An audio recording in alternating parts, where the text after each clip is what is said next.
The ex-housekeeper, Alton Jeff.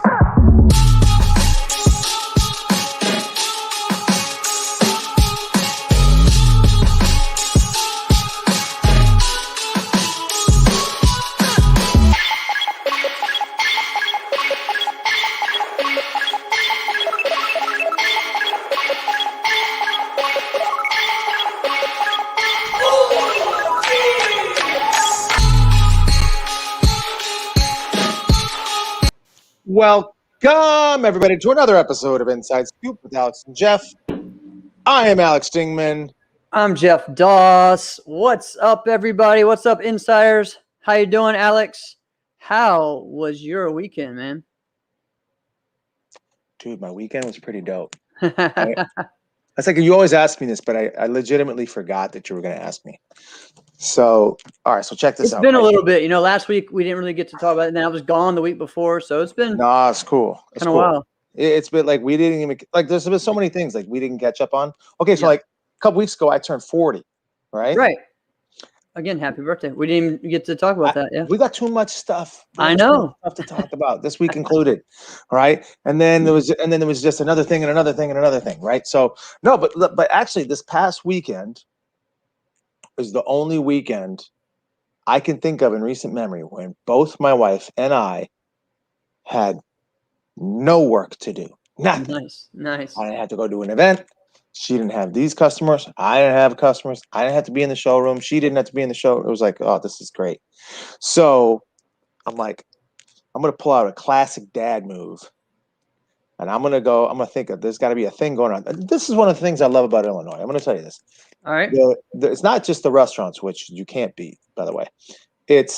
There's like fairs and festivals. There's just always stuff to do. Right. Around the Chicagoland area. But the area we went was like not even close to Chicago. There's this place called Volo, which nobody would know. Even people out here, like, why would you know? Because it's forever away. They had this place called the Auto Museum, which I have no interest in, right? But it was interesting, it was cool. Like they had the Batmobile from the 1989, Batman movie. So I was like, oh, that's pretty cool. Yeah, that's cool. But then that's it. I looked at it and go, oh, that's cool. Moving on. Yeah. Right. So anyway, but what they have attached to it is this place called Jurassic Gardens. Okay. So legit a full-on interactive museum of like motorized dinosaurs that legitimately look and feel real. Mm-hmm. So you can touch them. So they had like a brontosaurus or brachiosaurus, whatever the tall one is with the big neck. Right. All right. It's like 4 to 5 stories tall, right out in front of the building. And like, jeez. Whoa. And then on the other side, there's the Tyrannosaurus Rex that's just as tall.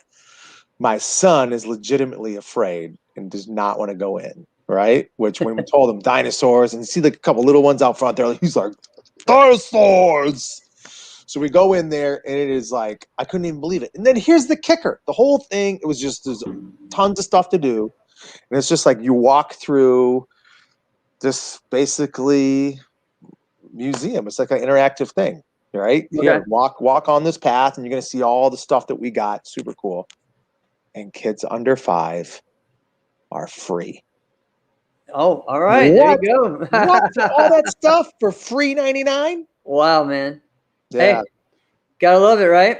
That's what I'm saying. So that's what we did. We did a bunch of stuff. Awesome. What about you, man? How'd you do? Yeah. I mean, other than VFT, which was fantastic. Yeah, VFT. We're gonna get into. Well, yeah, I mean, so this weekend was a big weekend as it was the first karate tournament I was able to go back to, and it was the first one, and it was in my hometown. So I literally was a block away from the tournament. I walked to the tournament. I was wondering how close you were to that thing. Yeah, so it was pretty sweet. The Friday before, he had seminars all day long.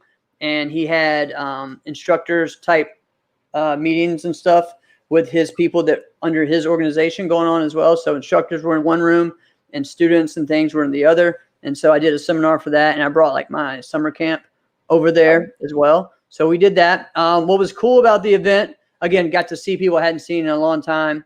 So that was awesome. We had 22 students there. Half of them probably was their first tournament.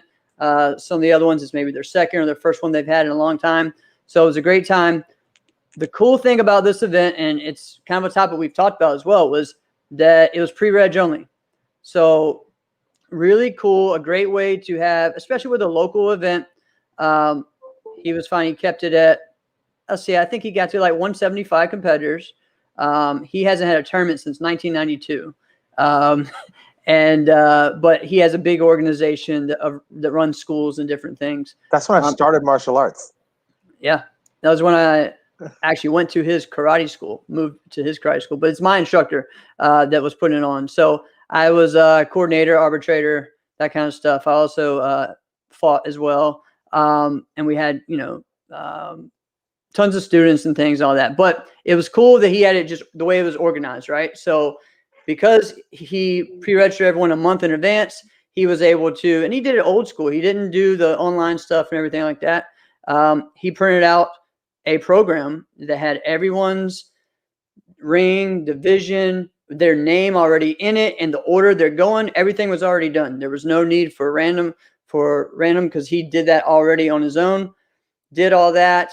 Did the brackets already pre-set up. Everything was set up. There was maybe a couple issues from maybe people being in the wrong division or whatever, and that was fixed really easily. But with 175 people, you can adjust that. Right. And so hiccups. Everything was done by 4 o'clock. And we started at like 10. So it was, only 6 rings. And it was a fun time. I mean, the place could have been a little bigger. But other than that, it was really cool. So I definitely think that the pre-reg only events is a way to go. It's also, if it's already in advance and you have it set, it's just not as much stress. You know what I mean?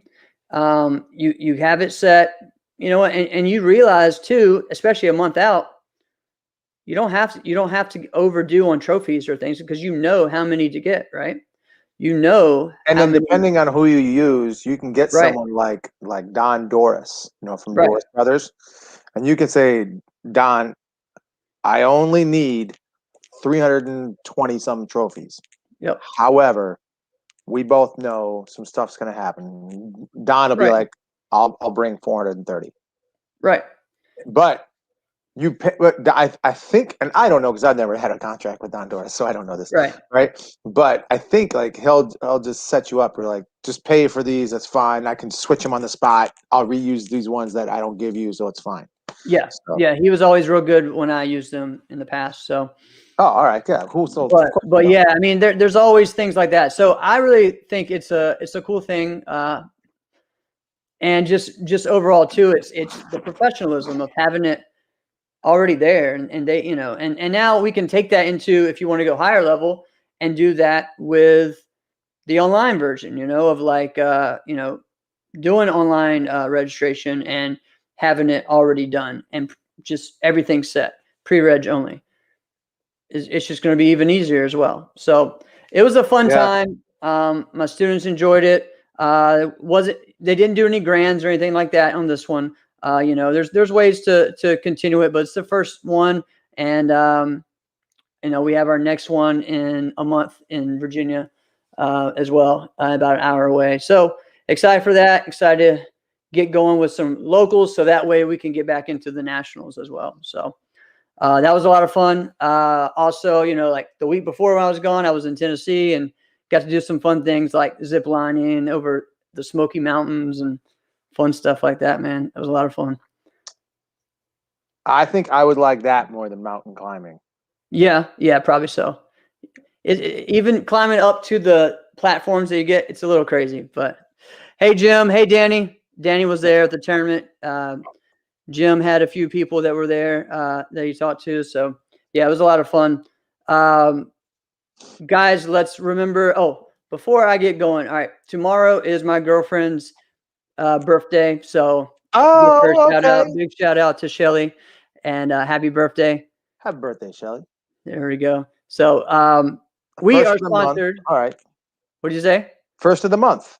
That's right. July 1st. Starting out something new, starting out with the press birthday. Whoa, wait. Can you say what you're going to do? No, I'm not saying that. You're not going to say? Why does she listen to the show? sometimes.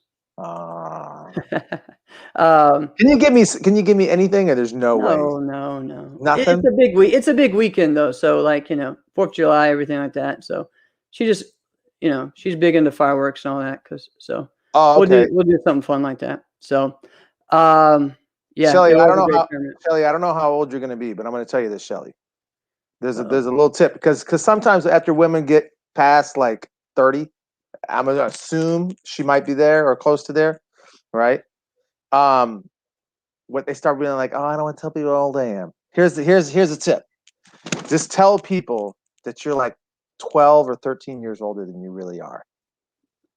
Just be like, I'm 53. And then all you're going to get from that point on is compliments. They're just going to go, oh my gosh, really? Look at you. I would have never guessed. All right.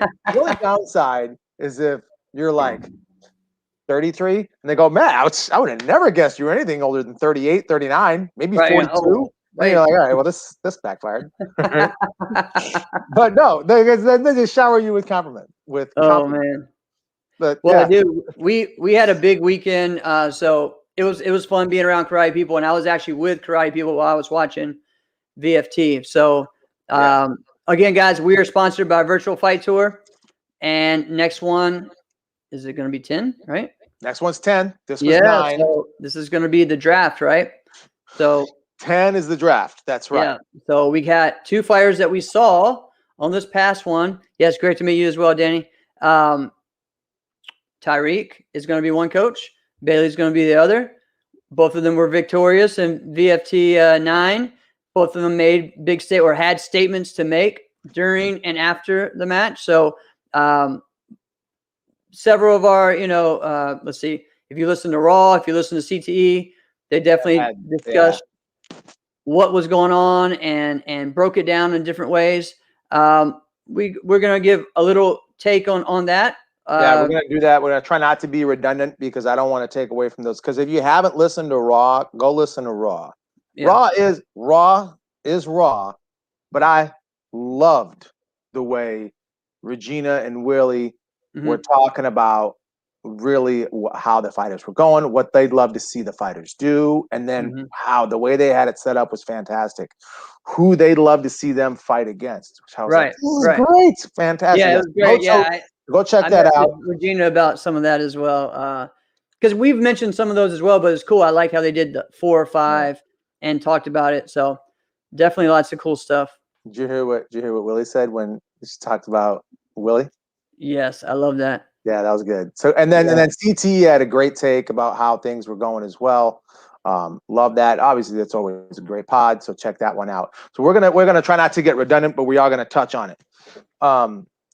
So let's just say, what were some of the big takeaways from you, Alex? Overall, again, I'm going to tell you this. They're great matches, but at the same time, you kind of thought, who are we kidding ourselves? Right. We had an idea who would win. We know who's going to win. Right. But if one of the others would have won, it's not inconceivable.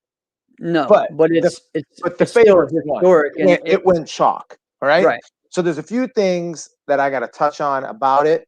But what I loved the most was everyone's post-fight interview. Right. We have reached a stage in martial arts that I absolutely love. Yeah. Because this might sound strange, but I never used to talk. Right? Never used to talk. Never did. Because this is what my instructors always said. Right? They would always, because they would have to tell me this. They would say, no. We don't talk before or after. We definitely don't talk during a fight. We talk with our hands and our feet. We don't ever talk. I'm like, all right, well, that's what you said. And I'll never remember the first time I went out east, the first time I went to the New England Open, because some people would jabber jaws, but the first time I went to the New England Open, I'm like, what is it? Everybody's trash talking. Yeah. I'm like, I've heard like some little bits of trash talk here and there, but I just remember in my head, like we talk with our hands and feet. And I went there and I'm like, I want to trash talk so bad. And the first was like that for me in Florida. When I went to Florida, it was like, whoa. Oh yeah. Different. Same kind of thing. Okay. So then I'm like, there's a couple times I'm like, I'm letting loose, right? Some dude was trash talking me, and I was up on him by like 6 points, and I'm like, how about scoreboard, sucker? Scoreboard, sucker. And I was just doing that, and I'm like, I love this. I'm never going back. And that's kind of what everybody was doing. And it started right off with the way Tyreek did it, and it just continued. All right. I kind of wish Tyson would have laid in a little thicker. I almost wish Tyson would have laid in a little thicker. So I loved Tyreek's confidence and him saying, nobody should want to fight me. All right. Yeah, I like the confidence. CT kind of touched on that a little bit, but here's where I think Tyreek was going. Where I think Tyreek was going with that is, if you remember Elijah's towards the end of 2019, right? So it was the last real year we had of full competition. Okay. Mm-hmm. So Elijah had kind of talked about how people were leaving his weight class. People were we would just bow out suddenly. And he just kind of looked at that like, okay, because they don't want the smoke. Yeah. And in the British version, you could say that. Yeah. Right. So essentially that's what he was saying. He's like, fine, I don't care. I'm either going to win because I beat you, or I'm going to win because you bowed out. The point is I'm winning. Right. And I kind of think that's where Tyreek was going. So, which love the off the wall. I almost thought that one scored, but when I saw it again, that was on the hand. It seemed straight on, so it wasn't.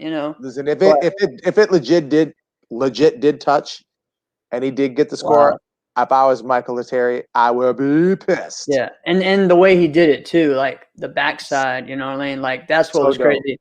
But it wasn't like the inside way where he went around with like a round.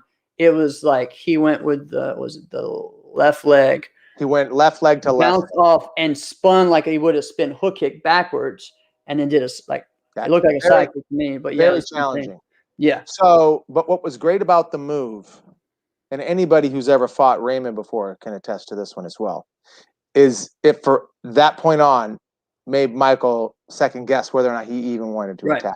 Right. So when Ray spins at you the first time and you block it, you feel what that would have felt like. You feel like, oh God, that kind of impact. And I've taken that shot from Ray before, and I blocked a lot of them. And as a right side lead leg kicker, you already knew the kick was coming. You knew it was coming, right? But now that it has been thrown, you've now feeling it. So this game is so emotional, right? So now there's emotion attached to what it is that I'm doing. Like, and now I have to ask myself, do I want to go? The moment you freeze, Ray blitzes you, it's over, right? So which is kind of what Tyreek did, right? Mm-hmm. Now let's go on to the Tyson thing, which I was kind of talking about. Yeah, let's go to that fight. I wanted Tyson to lay into it a little bit. Okay, so Jason is extremely talented. I was very impressed with how Jason was able to go from his leg just kind of floating. But I was not impressed with the fact that his leg was floating. I don't like that, right? I like what Enrique did a lot more. It's they're similar styles, very different execution. Yes, very different in their execution. Right, you can. Yeah. So I didn't like how Jason was just kind of floating his leg, but what he did do about it is he would just kind of lull Tyson into like saying, okay, well, I'm gonna sit back here. You're not gonna do anything with it. And then when it just kind of looked like it was just kind of going up or down, boom, he took off really quick and he got him. And I loved how he always threw 2 or 3 hand techniques, right? Yes. Yeah. Tyson was only throwing one. Tyson was coming in with the back fist, should have been throwing 3 techniques, should have been. So that's what I think really. That's when the comeback kind of happened, and ended, that second round ended with a tie score, right? I made one post about the VFT, one, and it was very apparent. I'm sitting here, I'm watching it on my TV, all right, and my wife is taking a nap, which I'm like, this is brilliant. My son is taking a nap. This is fantastic. So I'm watching the whole thing with my daughter, and I'm like, this is what we're watching. She goes, we're watching Karate Daddy. I'm like, we're watching Karate Daddy. And she's into it. Yeah. She literally says, she's like, why is he on the ground so much? And I said listen, if your last name is Latona, there's the mandatory minimum. You have to stop the fight at least twice per round. Right. For my ankle hurts, right? You know how many times I've fought through crap, right? Right. Why are you always, if you're Well, falling, why yeah. are you, if falling happens, that stuff happens, but why is it always happening to you? Correct. It's not just like, all right, you happen to fall sometimes. Some people have that as their style, which I don't love. Angel Huerta used to do that a lot, but Yeah. he didn't always do it. Jason Latona is always on the ground. I mean, if I was Tyson in the fight, I'd be trash talking him. I would trash talk. Get up. Yeah. And now, but then that's why I'm like, I wonder why he didn't lay into him. Maybe he's just out of respect because his dad's event, right? I don't know, right? But after hearing how Tyreek, how his interview went, if I was Tyson, I might have said, listen, Jason doesn't want any of me. Did you see him laying on the ground?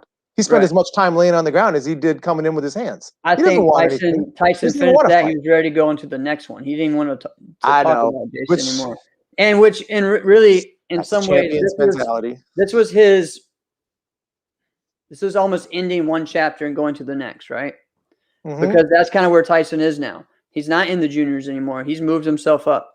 And Jason's going to be the same way. Jason's moving up as well, I'm sure. They're in that same range. I think Jason's even older, right?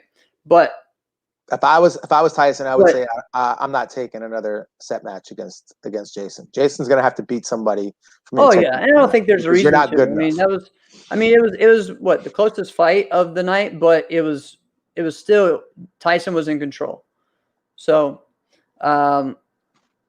great show by both fighters, but Tyson was in control. And Tyson is going to be that guy in the next 4 or 5 years that, I like what I kind of agree with what Carlos is saying. It's in the next 5-6 years, it's going to be Tyson and Bailey figuring it out, Yeah. And there's going to be some other ones in there. Oh, there will be some other ones, but yeah. I hope, like Ross said, I hope James Poore makes a comeback. I think that could be something fun to watch. That would be exciting. I mean, imagine this lineup of a team fighting matchup: Darren Payne, James Poore, and Tyson Ray. Right. James Poore would be the veteran. James Poore is the seasoned vet in that scenario. You know what I mean? That would be great. And of course, that's only if Anthony decides he's bored. I don't know. You got 4 legit guys there. Come on. Yeah, it's great. It's great. All right. As we went into the Bailey fight, Bailey and Enrique. I think I had said I thought this was going to be the closest, but it wasn't. It was kind of similar. Bailey keeping his hand. Enrique having his front hand down, which really cost it a lot. And I said that. that in that text, right? Like, think about this. Think about how that went. All right. So Bailey scored by blitzing a few times, but Enrique is very good with his leg. It's not just his leg in the kick, although he throws a strong one, and it's not just chamber, although he has a high one. All right. He also positions his spacing is very, very good. All right. So he will position himself back, but not too far back that now he's retreating. All right. So he's very good at that. But he is in an all-out refusal to put his hand up. Okay. Right. So in this similar comparison, okay, because I fought Avery a number of times in competition. I trained with Avery a number of times because Avery was actually in Chicago going to law school. So we got a chance to train a little bit. All right. Mm. I am very familiar with the jam back fist. Right.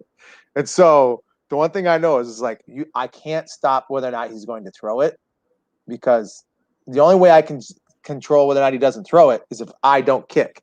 Well, if I'm not kicking, he's already beating me. He's getting me to not throw some of my best moves. At the time, was definitely best, right? Right. So I'm just like, this hand is going to live here. This hand's going to live there. And then just literally keeping it there without doing anything else, you just block him, right? So imagine if 4 of those moves, right, go differently, right? Because some of those side kicks were close, right? Mm-hmm. What if a couple of those get blocked? What if, as it's getting blocked, because as you throw a back fist and it blocks, your arm lifts, Yep. because now you have resistance. So when you're going to throw it, your arm lifts up, Goes up. Yep. which is where he's trying to throw the side kick. Okay. So just literally just doing this was too much for Enrique to do. That's Right. very frustrating. Right. Yeah. And I know this is going to sound hypocritical coming from a guy who made a lot of mistakes as a fighter. Okay. However, you had 3 rounds to pick your hand up once. Correct. And you were Yeah. an all-out refusal to do it at all. I can't picture a good coach ever watching that fight play out and then not say, keep your damn hand Keep your hand up. Yep. right? And Yep. anybody who's close to him should be doing that. I remember a time I was fighting and I legitimately should have won this one fight. And I was pissed. And Alex Lane came up to me and he goes, yo, man, you should have won. But keep your damn hand up. What's wrong with you? Right. And I was like, Okay. Yep. you're right. You're right. Yep. Right? That's who Yep. that's somebody who cares about you would say that. Correct. So either there's one of two things happen. He doesn't have anybody who cares about him or smart enough to tell him to do that, which it's kind of odd to think that nobody would be smart enough to tell you to keep your hand up. Or you thought you knew better. I can just do whatever the hell I want. Right. Right. Well, how's that playing out for you? Right. And I don't want it to sound like I hate him because I love his game. Yeah, I really think he's one of the. I think he can still be in that top tier. I really think he can, but you know, he has a lot more to do to get back to that. You know, where he was, 2 years ago, where everyone was kind of, it's him and Bailey and Tyreek as the next guys. You know, he's got to win in an overall or two to be in the conversation. Yeah, and man, that's gonna be. Activity-wise, he does a lot overseas, or he was, So we'll see what happens moving forward. Tyreek did almost just as much. Right. All right. So the final, of course, the closeout round was Avery and Oscar. Oscar had some couple good kicks in there. I like Oscar's front. I do too. I think he's one to me. He should have used it a lot more. I think in my mind, he's somewhere outside of that top 5 of active fighters. He's trying to creep in. I don't think he's there yet. You know what I mean? No, he's not. But he's like, he's staying active enough, and he's getting to the dance. You know what I'm saying? Word. He's getting right there. Word. He's not winning, but he's getting there. He's getting himself there. And so after a while of doing that, eventually you got to cross over or you don't. So he's putting himself in the right position to do that over the past 5 years, and he's built himself up to where now, he's the past 4 big tournaments, he's been in the final of the open weight. So he's gonna have to start closing it out because this game, like I said, is emotional. Yep. But it's also mental. Because Correct. how many times have we lost to people who skill-wise were not as good as us? Yeah. And we go, oh, man, you're not even that good. You're not even that good. How the heck did this happen, right? That's not Oscar. However, after a while, that's going to start to mess with his head. So he's going to have to start doing this because here's what he does. Here's Oscar Guzman right now. He's the talent level, right? As far as I'll say this, as far as the Latin Americans, I think his talent level, it's freaking up there. Right. Mm-hmm. It may be the best. Right. So, and he'll beat a guy because for a lot of his fights, most of them against those A-level fighters, he's the underdog. Yeah. And he'll beat some of those A-level fighters. He'll beat an A-level fighter and then lose to a C+ fighter. He brings himself down to that level. And I understand that. Yeah. It's yeah. I mean, I think he brings himself down. He also will. It almost seems like he's too relaxed sometimes when he fights. Yeah. To where he doesn't have. I don't know. I haven't really been able to talk to him. I don't know if he has that killer instinct or not. But when it gets into that situation with those types of high-level fighters, you can't just rely on talent. So. This is the stuff I love about karate tournaments is because it's like It's like the NCAA tournament. Okay. It's not like well, actually, just Travis was talking about this week, how it's not like a professional league playoff series where the best team for the most part is going to win in a professional like series, right? But in like a one game playoff, which is kind of what we have for the most times, is one round, right? Anybody can win that, right? Yeah.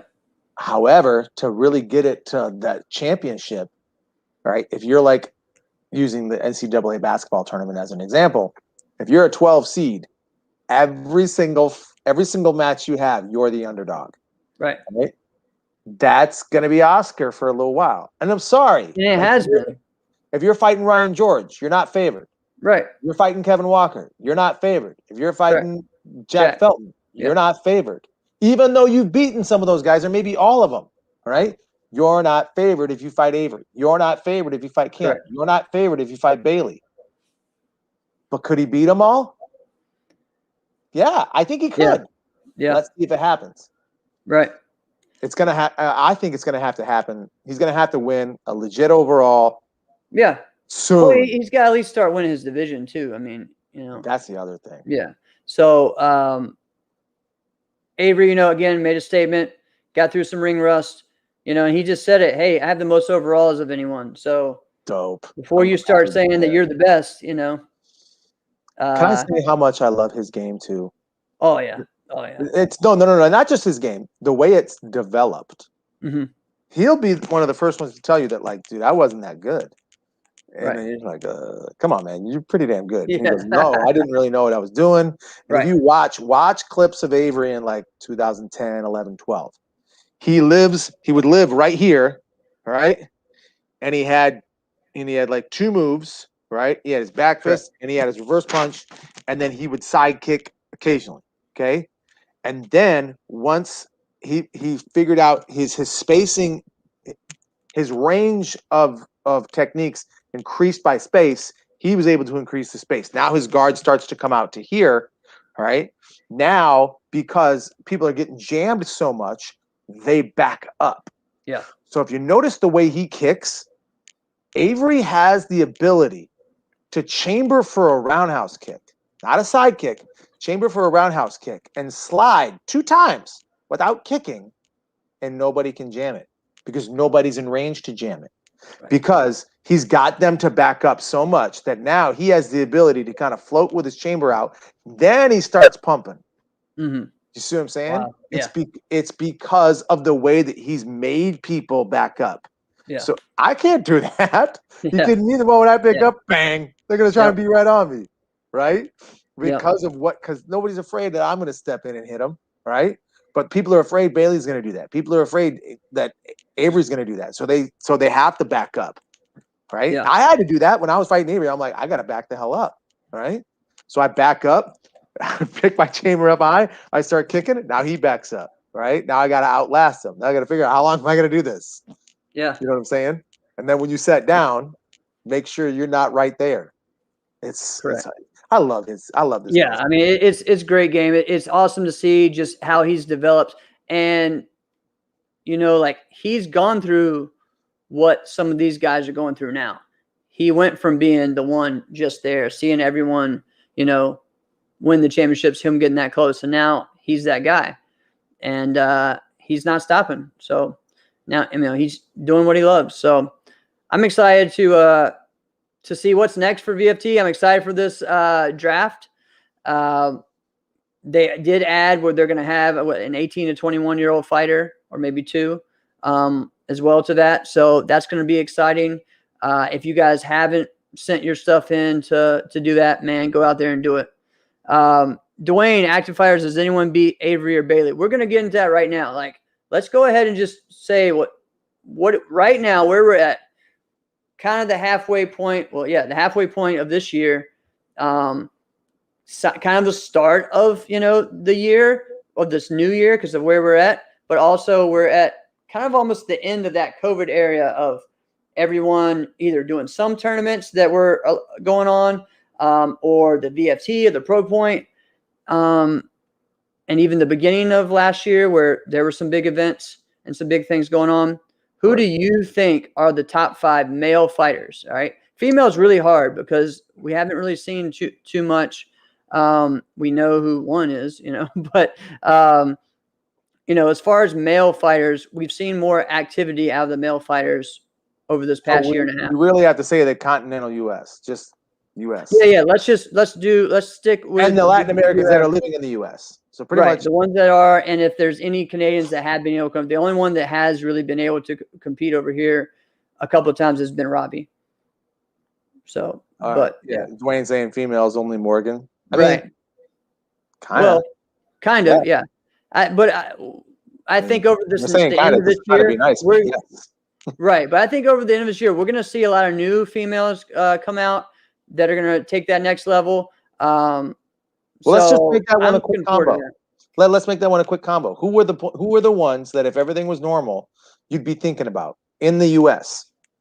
Lily would be one, even though she's not in the U.S., she's Canada. But Lily would be the one because I feel like coming out of Irish Open last year, her making it to the open weight, having that, the way it ended wasn't great, but she beat a lot of top level fighters and had been consistent. I feel like she would have been someone to keep moving forward. Katana as well. We haven't really even seen her. We haven't seen her compete. So she was at Battle of Atlanta. She was at North Georgia Open. Wasn't competing. So I don't know why. That's the thing is you have to start to think about that. All right. Yeah. If they didn't compete, we don't know why. Right. I don't want to start dropping things in there. But if you're a martial arts professional, right, and you're in your mid-20s, and you win overalls, and it's in your home state, and you chose not to compete, I don't want to. There's always reasons. Right. All right. And that just means you weren't trying to be that person. Right. Because I guarantee you, if Katana had won the Battle of Atlanta, we would be talking about Katana. We would be talking about Katana as, hey, we are not has she improved? Has she not? So, and I'm not trying to dog her, but there's no reason to talk about Katana. Right. She took herself out of that conversation. Yep. But there's other people who took themselves out of it. Kayla Mejia. I thought Kayla Mejia I thought she would be someone to really possibly, maybe she could pull off a win against Morgan. She took herself out of that conversation. All right. Well, but a lot of them haven't been able to compete though, Alex. Like she has not been where she lives and stuff. I get it. What about Faith Vera? All right. She took herself out of that conversation. She's, from what I hear, is not even doing anything. So see what I'm saying? Yeah. So I don't know. So that's what I mean. So there's new people coming up. There's new people coming up. There's a lot of junior female fighters from Legend, and then the lady who just won at the battle.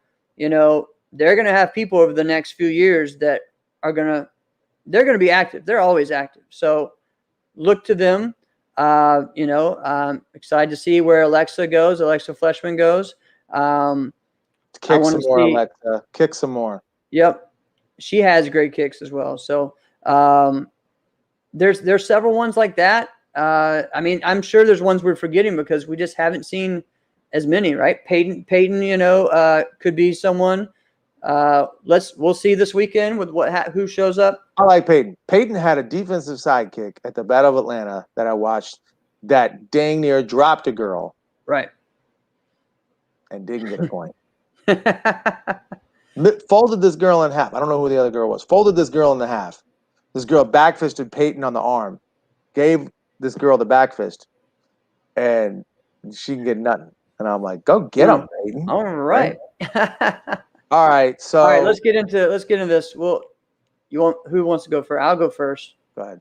And I don't know if it needs to be in a particular order or not. It's a little harder to do right now because some of the ones that I think are in the top 5, we haven't seen them go against each other, but I still think they're the top 5 fighters. Yep. For me, Bailey, Avery, Brandon Ballou, and I still have to put Cameron in there, and I have to put. I know he didn't fight at the battle, but I just feel we've seen him fight a couple of times, and he's won in set fights. Say his name. Jack. I have to put Jack in there. So I just And feel why? like those are Because Jack beat who? you beat Bailey. And he beat everyone and he beat Brandon. He beat all those guys at Pro Point as well. So Who's the only one to beat Bailey this year? there you go. Jack Felton. Well, That's how you. and Kevin Walker as well. That's right. At the it was North Georgia. North Georgia, yeah. That's right. In the open weight, I believe. All right. Yep. So, yeah, I mean, guys, like those 5 to me, you know, then when you look outside of that 5, you start looking at fighters that are really on the come up, you know, and trying to get there, you know, like, and again, I don't know. I think there's maybe a big gap between those, you know, those people, but there's still those ones that are trying to get up there, like a Christian, like a Oscar, you know. Enrique could be, you know, he was at one point, you know. You got Hector Solari, who we haven't seen, who at one point was really winning a lot of stuff, you know. No. And you know, I still miss one that we just did America. Never mind. So we're gonna when we get into Europe, but we did the Americas, you know. So all right, go ahead. I mean, okay, so and I think Ryan George is someone that he's winning a lot with the Pro Point, and you know, or being up there, featured a lot. I'd like to see him with some other tournaments. Has Ryan actually gotten beat this year? Ryan's been qualified. I don't think Ryan's actually been beat. I thought he fought at North Georgia, but I don't remember. I don't remember. I watched it. I don't remember seeing him. Right. I'm not sure. I'm not sure if all right. Travis could tell us or not. But so I'm going to go ahead. So I'm going to say Bailey, and I'm going to no order, okay? And I'm going to say Jack. And I'm going to put Ryan George. Okay. All right. I almost want to say Anthony Merricks. Okay. Because of how much, but let me think about this. But again, top 5. Brandon Ballou. No, so that's what it is. So yeah. So yeah, Brandon Ballou, and then no, I'm saying Anthony Merricks. Anthony Merricks won a lot. He got called out a lot. Right. No, I get that. So I'm saying for me, what I'm saying is just like, if there's a tournament, who are the top 5 that you would put as the top 5? You know what I mean? I'm gonna say Tyreek Saint. Yeah, and Tyreek, and that's what with me, it's a tough one because Tyreek, I feel like, is right there. He's like that 5th and 6th kind of range because of fighters like Cam, like Avery, like Jack with the experience. But that's almost why I want to do a take, because I want to put Kevin Walker in there. Well, right, exactly. It is. It's tough, man. But yeah, Kevin can be in there as well. I mean, and again, we'll dive into this more. I mean, we're not done with this. Kevin Walker, we're just kind of doing this and see what happens from there. Every time I pick against Kevin Walker, he like wins the overall. Yeah, same. and then make sure he reminds me. Of course. All right. I got another topic, and this is one from a couple of weeks ago. Oh man, let me go back and search this message I got from our good buddy who supports the show and watches a lot. Andrew I think he's okay. I think he's all right with me saying his name because he told me he sent it to me and he wanted to do it. So my friend Drew. No, it's not Andrew. Oh no, it's not Andrew. No, it's Drew. So anyway, Drew Derek Bisbee. He felt a little, just about before Atlanta. I had said things publicly on here and on other messages boards about how I didn't like the way seniors were being treated and things like that. He had said the same thing. So many people had, right? So they had the seniors compete early, like the first thing that morning, like 8:30 or something that morning. And they had their grands at 10 a.m., right? They only gave them 3 judges for grands. Now, at the meantime, the junior black belts got 5. The underbelt grands, some of the underbelt grands got 5. They just said they couldn't get any more judges. But these guys are the ones that, guess what? As soon as they're done, they're the one judging the rest of the day, right? And especially, I know Drew is. Especially Drew. Drew definitely is. Also, think about who they are. They're usually the people because they're senior black belts. That means that's not even like it's 30 plus. Right. They're the people who have lots of students there, Correct. right? Not just like some students there, lots of students there. Yeah. Because they're the ones who are martial arts professionals that if they're still doing martial arts in competition, that means they were successful. That means they have lots of students there if they're Right. still doing it. Right.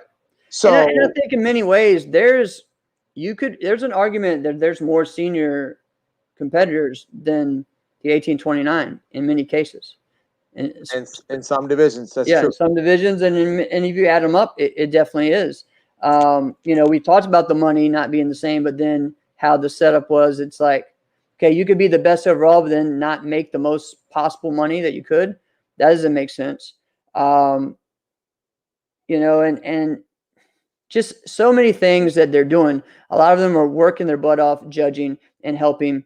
And because part of the idea, the reason why they make them compete in the mornings, because they like, all right, you get all your stuff done, and that way you can judge. You don't have to kind of judge and then get tired and then have to compete later, which is great. But then at least give them 5, or give them, just make them feel special, right? That's all I'm saying. Make them feel respected, which is what we're supposed to do in martial arts, right? Is respect our elders, right? So, but in all life. But so that, to me, we've talked about that a bunch with the way that the money went lower. You can't compete in as many divisions. That they said, if you're 40, you can only drop down to the 30, but then you can't even do both. So it's not really like there's that many extra divisions in one or the other. Just many things like that. The issue I had was that the only division that they were allowed to do was the traditional challenge. And like I'd said before, that means that Japanese Okinawan's the only one that matters, right? Yeah. And I don't think that, so you can't do Korean, you can't do Kempo, but you can do traditional challenge, which again is not traditional challenge. It's Japanese Okinawan. It's a WKF style division. It's just another right. I don't know why they call it traditional challenge, because if it's traditional challenge, that means I could do Korean in it. Yep. By the name, right?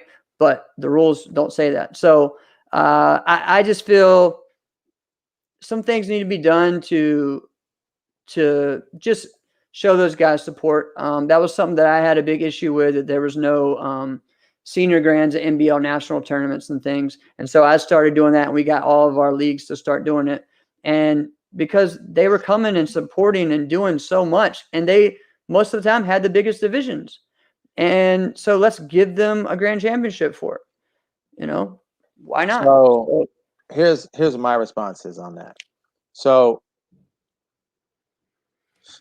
people that are in charge of making these decisions, if you are upset that people are upset at you, it's your own damn fault. Right. Suck it up, take the stick out of your ass, and look and make a difference. Make the change. It's not even, but no, Jeff, maybe they're not capable of it. Maybe they're not capable of that. Maybe they're still so stuck in their ways, they're not capable of it. Well, I know that. Yeah. Say that. Yeah. Say that. True. Don't spit in our face and call it rain. Right. Don't tell us you can't do 2 divisions because they run at the same time. What they should really just do is go, no, you can't do it because I damn well said so. Yeah. At least that's a real answer. If you just say, but and that's in all sincerity. Right. Years ago, I had a boss one time who would tell me, no, it's because of this. And then you go, well, that doesn't make sense because of this. Right. And I said to him one time, I go, listen, you own this business. Don't just say whatever it is. You can tell me it's whatever you want. Just say, I said, do this, so do it now. But don't tell me, hey, you can't do that because of the reason. Don't try to be the nice guy and be like the tough guy at the same time. Pick one. Yeah. So, and I don't know if it's NASCA, because now it's like, is this ProMac thing coming up? Is it ProMac? Right. I don't know. Has NASCA empowered each promoter to do whatever they want? So do we need to specifically say that? I don't know those answers. Yeah, I'm not sure. But I don't know. what I do know is that there is an inner circle. Mhm. I know that there's an inner circle within that where these decisions are decided upon. I don't know what that process. I don't know who the full inner circle is, right? Right. Because if I did, you know I would say it. Right. Yeah, exactly. So what I don't know is how people are empowered to say that, right? So, like, all right, here's an example. There was a church I was a part of one time. This was at one time was a very, very good church, which my wife and I left at one point. Mhm. Won't say the name. So they had an elder board, which was like it was a formality, right? Because they were gonna do whatever they wanted to Whatever do. they wanted, yeah. They were gonna do it, and it wasn't gonna be good. Okay. So, and I spoke to one of the elders before I left, and I go, because it was a friend of mine, and I said, listen, you're an elder, and you know you can't make any decisions. He looked at me and goes, yeah, you're right. That could be the same thing we're looking at right now with this scenario. Are they promoters? Are they in that inner circle, yet they still can't make any decisions? Maybe that's the case. But whoever that is, listen, you have to own up to the fact that all these things, everybody's talking about all of them. All of them.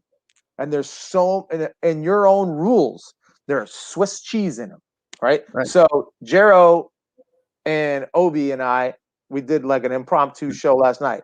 They asked me if I wanted to come on. Dude, that was so much fun, right? They're gonna have to come on Inside Scoop and do this one. Yeah, right? yeah, we've been talking about that. With both of them, I know, and it just randomly just happened. Like, all right, let's do it. All right, you hear that? Obi has a bet. I'll tell you about that later. All right. So, and we just looked at it like, okay, by the rule, it says this. Right. And we looked at like huge, like inconsistencies. How big time. There was so many. Right. They were disqualifying someone. Right. For one thing. Yeah. And then being like, hey, just, you know what? Just relax. Calm down. Take a break. To the other guy, which looked like it was more egregious. So it's like, all right, well, you're the arbitrator. Right. It's just, there's so many things like that happen. And again, some of those are bound to happen. Like we're all human. We make mistakes, but we need someone. Everyone has to have someone over top of them to remind them, hey, you know, this is the rule. And that's just where the rule book actually has to be in play. Oh, I remember it. Oh, yeah, no, I have it. No, you know, like it has to be present everywhere. But some of the stuff we're talking about, Jeff, doesn't need an official rule book. Like it just needs someone to literally say, you're valuing a 7-year-old blue belt's form more than Drew Derek Bigsby's form. Right. Well, yeah, that's something complete. Are you out of your mind? That has nothing to do with rules or anything. So right, that has nothing to do with rules. That has to do with their own. Right. And the one thing as well was that he had mentioned as well online was that because Ray Kellison won both senior grands and made the finals. He had a good form too. He had a good form. And he just kind of asked, like there hasn't been any other tournaments. Could a senior get into the ISKA, to compete on stage? And Drew Plano said, nope. When I won the AKA Warrior Cup as a senior competitor, and I went to them, I was like, hey, so I have a shot now. I won one of the biggest tournaments, one of the biggest awards of this first year. And they said, no, sorry, the senior divisions aren't hard, so it doesn't matter. He's like, yeah, but I beat all the 18 plus to win that. Yeah, it doesn't matter. But see, that's a shitty response. Right. But it's a respectful response in some ways. Like, it's at least you owned up and you said no. So the one thing about the U.S. Open, right? But again, I don't like the U.S. Open. You just beat. I know. He beat all the people, the 18-year-olds, to win. So you're just saying that, yeah, you got there. But I mean, I could say the same thing about, we could say the same thing about the soft style division for all these years. It was one or two people in it, but you know what? That person won the whole overall grand. So really, should they have really been in the grand? No, it's not that hard a division. You get what I'm saying? Right. So, but the I thing mean, that's even when I missing- won in the U.S. Open, I'm gonna be honest. That year in the Korean division was the Battle of Atlanta was hard division. All the other divisions all the I went twisting, though, to, Jeff. all the the other tournaments I went to were way harder. Yellow Rose way harder. You Well, know, I I would mean, I would imagine that would be. so there's just things like that, you know. But you have a spot because of this or that. But I don't know. I just think what you do, like when you win a bunch, when you win certain things, you need to be rewarded for that. Just acknowledged for it, you know. Well, right. But So- but here's all that the US Open is missing. Just say, no, the finals is a TV show. Right. This is who I want on the TV show. Do you think all the people who are on the reality TV shows, do you think that's actually reality TV? It's Right. not real. You know what No. the only reality TV show is? Sports. Yeah. Sports is the only thing that's actually reality. It's the only thing that you're watching play out Mhm. that doesn't have a full script, even though Yeah. some of them are rigged, right? Well, and I think too, they just need to go ahead and just announce everyone in it. I know they've done that before. They would say, all right, this is a wild card spot open. There's only one wild card spot open, or there's only this open. Or at one point, they just were like, yeah, we're going to have it. We already have it set. But you know what? We're going to run the runoffs, and then we'll pick whoever we want. Like the year that I was in the finals, apparently they already had set that Shaheen was supposed to be in there, and they kicked him out because they didn't run the finals yet, and they had all of us in there because we all beat all those people, you know. But see, that's okay though. So, like, all right, like I had this conversation with Larry Carnahan and John Worley, and they were talking about who they were going to. This is years ago. It's probably 10 years ago. They were talking about who they were going to seed for the super fights, and they were talking about an NK guy, and I'm like, they're going to be the seed. Yeah. I mean, they really haven't this year. Haven't really performed that great.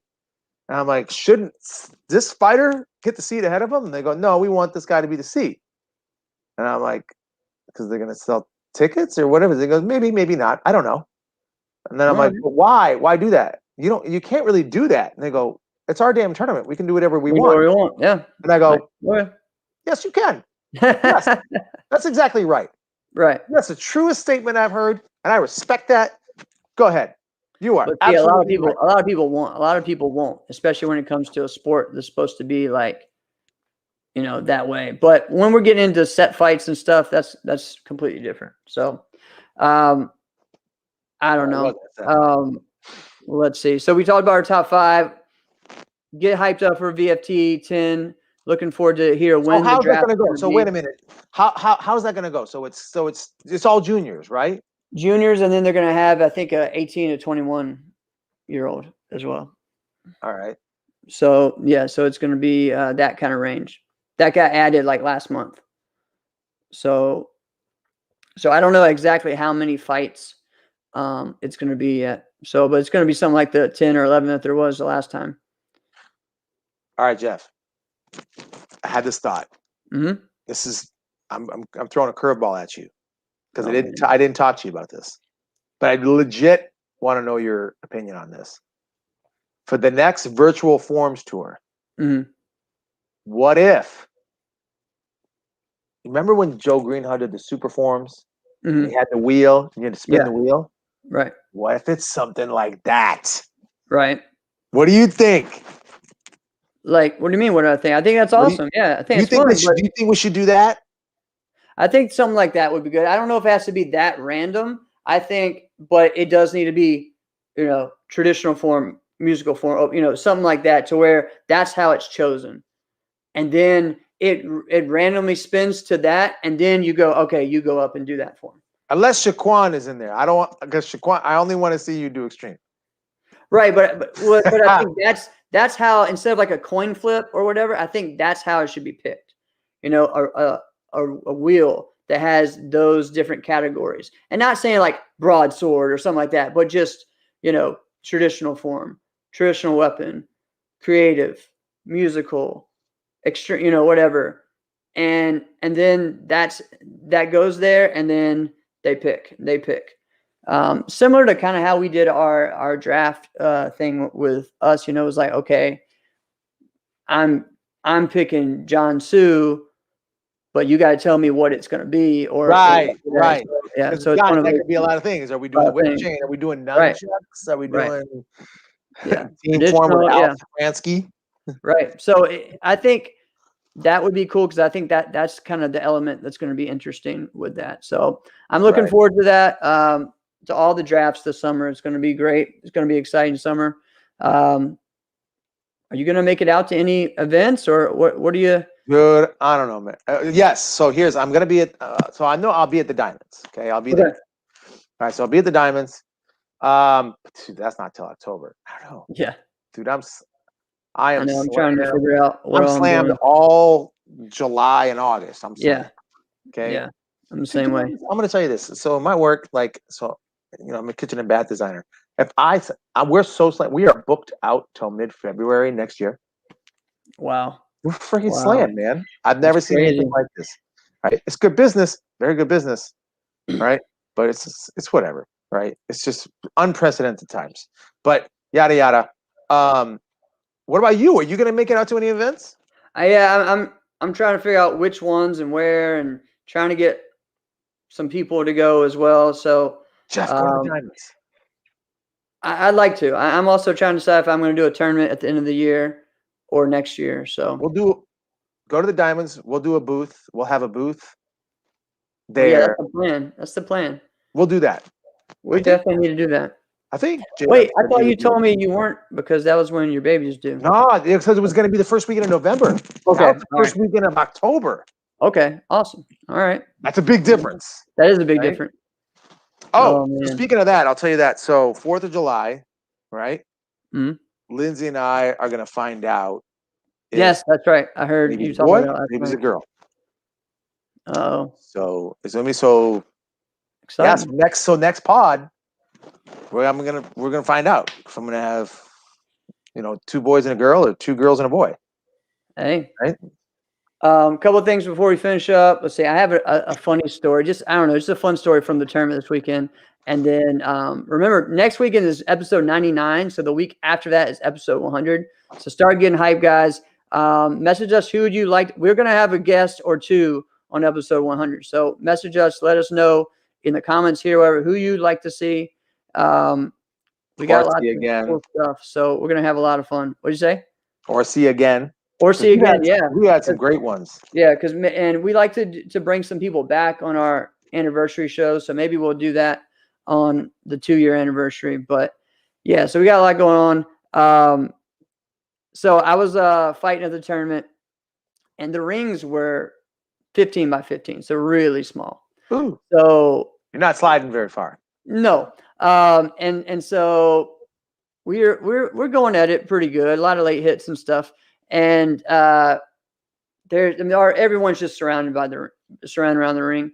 And we get to a point where I'm kind of pushing him out and we're both going out, right? Where we're kind of punching each other out, but then we both fall and we're trying to catch each other. But the thing is, while this has happened, we see this woman with a small child and out of the corner of our eye, and we're both falling and almost running into her. And so I'm grabbing him and yanking on him.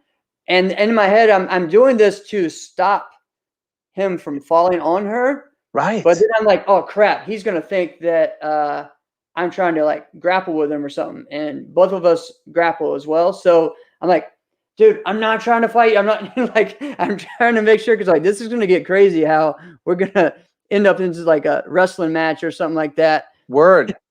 But it was just funny. It was just hilarious. He was cool. He knew exactly what I was doing. But I'm sitting there trying to pull him back. And I'm thinking, oh, wait, this is real dumb. He's going to, take me down or something like that. But it got to that point. A lot of thought process. There was so much in my head going oh, crap. Okay. Seconds. So if he does this, what's next? All right. Sprawl this. Move it. So, yeah, it was kind of funny. But, yeah. That's pretty cool. So that was a lot of fun. Except I think that's kind of how I got my neck wrenched a little bit from us doing that. I had to go to the chiropractor today. I have been. Yeah, I've been twice this week. I ain't slept good in Well, probably 5 years, but that's another story. Yeah. I had a similar story that's similar to that. It did not end as well as yours. Right. I was fighting Jason Grenier, and we had fought each other for years, and then just had this like 3 or 4 years in a row at the AKA Warrior Cup where he would win, I would win, he would win, I would win, something like that. Right, and this was one of the ones where I'd beaten him the year before. He wants it bad, I can tell. And Jason Grenier is one of the most awkward fighters. So at one point, like, all right, I see him going to kick, and I'm like, okay, just it's going to give you an opportunity. Just wait till it's done. Bring your guard up, and he drills me, right? So I'm standing a little tall, so I don't have a good base. I'm at the edge of the ring, and I'm prepared for him to try to blitz, right? And I'm ready to counter. I'm ready to go in as well. He doesn't. He just puts everything into his sidekick. I'm on the edge of the ring, and he drills me and pushes, right? There's an old woman in a chair, seated, right next to me, drills me and pushes, and now I'm making a fist because I'm getting hit. And pushes me, my fist punches her in the face. Oh man! I mean, she had to be between 78 and 84. Oh God! Somewhere in there. No way! Can't be that old. Come on. Yes. Wow. And right in the face. Terrible. What am I gonna do? Terrible. It was a nice glove. It was one of the Hayabusa gloves. Which, by the way, I'll tell you what, that was a nice equipment. I like those too. I wish I could get some more of them. Can't. I was looking the other day, trying to find some. Can't. Unless you wear an extra small. No. Right. Yeah, man. So lots of fun. We had a great time discussing today. Just talking about BFT, the future, top 5 fighters. You know, do we want to go back and answer that question? I mean, as far as who we think, because we need to finish right now. But what active fighter do you think anyone beat Avery or Bailey? For me, someone that has the ability to would be Cam, Jack, Elijah. Those are ones that I would put in that realm as with them. But I can't be like definite that this person is going to, you know. Okay, so someone who can beat either one of them. Well, I think Tyreek has proven to be someone that can beat. That's one. Okay, so there's a handful of people that can beat either one of them, right? So Bailey's really the guy on top right now. Okay, so we've Tyreek, seen Cameron beat him. We've seen Avery beat him. Yeah, Tyreek, Jack, Avery. Kevin Walker has, and he's been very close, you know. But again, Bailey is still getting better every time we see him. So I think Ryan George would be a great fight against him because that's who I'd like to see him fight next, just because it's just he fights left, side, and front. Exactly, it's different. It is very different. The height, everything. So I'd like to see that fight. That's someone, and I think we mentioned that before here as well, that's someone we'd like to see him fight. Dude, I'm going to tell you this. I'm going to teach my kids to fight left, side, and front. Yeah, there you go. There's a huge advantage fighting left, side, and front. Yep. Huge, right? If I had to do it all over again, no, I'd do it the same for myself. I wouldn't change anything. But I'm going to teach my kids to fight left, side, and front. No, that's right. Oh, man. My daughter's got a good hook kick. She's all right. Well, there you go. All right, guys. We had some fun. Happy 4th of July, everybody. Yes, happy 4th of July. Thank you guys for supporting the show. Go out. Happy birthday, Shelly. Yes, happy birthday. All right. This has been another episode of Inside Scoop with Alex and Jeff. I am Alex Dingman. I'm Jeff Doss. See you guys next week, episode 99.